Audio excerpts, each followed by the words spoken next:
Is Graham Potter the right man for West Ham United? Well, I aim to try and answer that question for you today, or at least give you some sort of guidance. You can make your own mind up about it. But finally, today, whilst Julen Lopetegui was taking training as he was told to, we we heard that Graham Potter was on his way to the training ground, which makes for probably a nice little meeting. I assume one went out the door before the other one came in, but you never know. Didn't read very well, and it gave Jim White and Simon Jordan something else to take the piss out of on TalkSport. But anyway, they're irrelevant. Also, the way we got here is kind of irrelevant. Nobody's ever going to look back and at this and say what a shambles it was. We just expect it. It's the outcome that matters. And the outcome is we've got a new manager and Lopetegui is gone. So, please can you, if you watch our shows, please can you subscribe to this channel, the Bobby Moore Stand, hit like. That really helps. And hit the bell notification icon as well. So, the players have been through the mill at West Ham. They really have. They've been through a couple of managers who were disciplinarians. And we'll start off with David Moyes. Now, he had a kind of, a familiar relationship with the players, but he was still very much the boss. He was the boss. They did as they were told. They played how they were told, etc., etc. And again, for his kind of system and that kind of manager, you'd expect that, wouldn't you? But it was quite productive. Let's be fair. He was quite productive in delivering his system, so the players clearly understood the instructions and what they were being asked to do.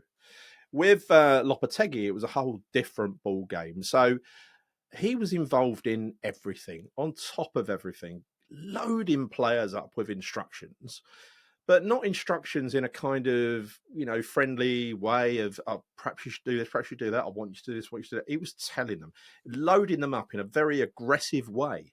I'm the boss. Here's a big stack of instructions. Go and do it. Now, that's just not going to work with the kind of players we've got at West Ham. First of all, they're not used to being spoken to like that or treated that way. Secondly, there's the language barrier. The language barrier must have been an absolute nightmare for some of those players. We heard that Jared Bowen was doing some translation on his way out the tunnel, explaining to certain players what they're expected to do. That is not a recipe for success, no matter how you look at it. So I just don't know how this was allowed to go on for so long when you hear that. But anyway, different topic altogether. What we are getting now is someone altogether very different with Graham Potter. He's very friendly, very affable. He is a softly spoken guy. He gives instructions to players so that they can understand him. He doesn't, make massive demands on players like Lopetegui did. He tries to find roles for all of the players. He tries to find roles in his system where they're best suited to take advantage of their skill set. And that, you've got to say, some of the new signings that we've made, we've not seen the best of them yet. And that is definitely the case for Todibo. It's even the case for Somerville and people like that, even though he's improved. It's definitely the case for Kudus. We've not seen the best out of Kudus and putting him on the left.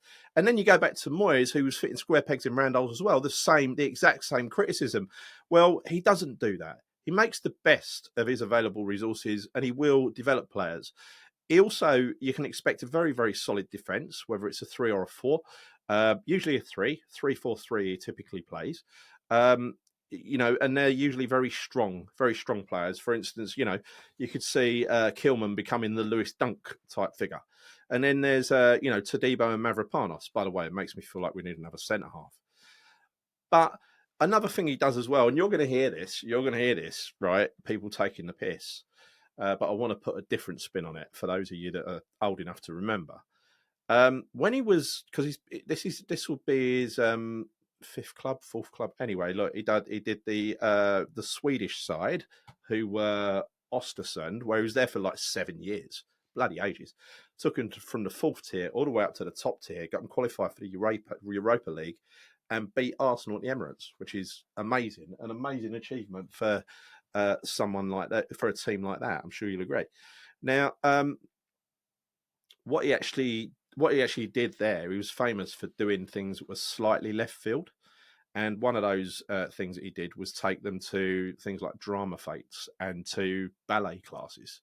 Now, don't misread into that. Ballet classes, there's a few managers I've heard do something slightly left field. Firstly, if you don't know about it, it's worth learning. But I'll give you a prime example of where this did where this did work. For those of you that remember, way back in the 70s, we had a player called Pop Robson, a very, very good striker, very light on his feet, used to shoot ball early, couldn't settle down south, came back twice, but scored goals, had a telepathic connection with Trevor Brooking, for instance. Well, he was a fantastic striker, Sunderland born and bred. He did ballet classes. He took himself off and did ballet classes because he said it helped with his footwork. And no one was lighter on his feet than Pop Robson. So when you look at it like that, take a different line. Don't just see it on face value and go, fucking ballet. No, I don't care what he does, as long as it delivers results and as long as the players are on board and enjoy it. He might have a problem doing that at the likes of Chelsea, where you've got the big egos who cost a fortune and think they're bigger than the club and bigger than the manager. And the manager has never played at the top level, he's played lower down. That's not a bad thing. You look at Arsene Wenger. Where did he play? Jose Mourinho. There's plenty of examples of managers who have been successful and not been absolute top level themselves. So I wouldn't read too much into that, but you will hear it. You will hear it, and you can use that example to push back if you do. I don't care what he does as long as it adds to their skill set. Now, he will find roles for certain players who are looking a bit out of place at the moment. Thinking Guido, thinking Soler, even Souček, who's clearly playing in a role that just doesn't suit him. He needs to be playing in a role that does suit him, or he needs to be not there. And again, you've got to evaluate certain players and see if they're fit for purpose. And you're thinking Soufal and such like. Now, we're not going to make mass changes at this part of the season, but I'll tell you what, there's one part of the team it's been a common denominator of all of his teams at Brighton, and that was a ball-playing goalkeeper, and we do not have one. So whilst you might think a striker's much more important, but it's all about being able to deliver the style of play that the manager's used to delivering. And a ball-playing goalkeeper facilitates that back three, as well as a functional midfield facilitates that back three because they're not constantly under cosh like they have been last season and this season. I don't know whether that's going to be one of those things, whether the extended negotiation was around certain players or whatever, or at least fill in certain positions, because he does need, even though I wouldn't expect him to be the guy that chooses the players, I do believe that he is the, he will tell this is the way it should work. He tells the director of football what he wants, and then the director of football goes and gets it. He doesn't tell him who he wants, he tells him what he wants. And that is the way he operated at Brighton and Swansea, but predominantly at Brighton. And that is something that that he can bring to West Ham. If David Sullivan enables it, he has the ability to enable it.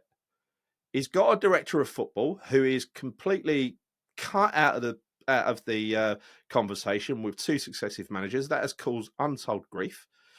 Tim's there doing a job. He's been interviewing this guy. You can't just sideline him, right? This should be a case of, if you look at an org chart, it should be David Sullivan at the top, sadly. Tim Steidten reporting into him and answerable to him. And then the manager or the coach should be working for Steidten. So there should never be a case where the owner is having daily meetings with the coach. That should not be a thing. Between Tim Steidten and the coach, they should be sorting out how the team's playing, investigating when we lose, blah, blah, blah, blah, blah. But most importantly, when it comes to getting new players, he should be agreeing with the coach what parts are needed and then taking that to David Sullivan. And those two, between the owner and the director of football, should be working together and saying, right, we need to go and get that player done. Give them to the manager or the coach. And it's all very simple, isn't it? It's all very simple. So going back to the question of whether Potter is the right man or not, a lot of that depends on whether David Sullivan is going to enable him to be the right man. He might not, but it really does depend on David Sullivan's willingness to either take a back seat or to play his correct role in the organisation. as it's played elsewhere. So, look, as I said at the top of the show, it's the outcome that matters. We've got the outcome in the end. Sullivan did that, albeit bloody horrible way of getting there, ridiculous. But he got there. So now he needs to go the extra mile and actually make that system work as it should work. And if he does that, I don't see any reason why it can't be successful. But we shall see. We shall see. I always start these things optimistic, and that's where I am at the moment. I'm going to Villa Friday night, so I'm very optimistic. I know we're probably going to get beat. I don't expect anything out of him this early. He's not even familiar, probably hasn't even met the players yet. But on that happy note, at least things are moving. At least things are changing. We're not going to be bored anymore. If you've enjoyed this show, please could you give the video a like? Hopefully we'll be talking about transfer news again tomorrow, day after. There was a rumour that we were closing in on that Kieran geezer from Arsenal, the left back, the injury-prone one, by the way, and also Evan Ferguson. Again, this has taken precedence over everything, but that news came out yesterday. So hopefully we'll be back talking about transfer news tomorrow. But yeah, please subscribe to the channel, hit like, hit the bell notification icon. Until next time, I'm going to work out on this new platform how to do the outro. See you soon. Come on, your irons. But it's not playing on the right screen. This is good, isn't it? Forget the outro. Come on, your irons.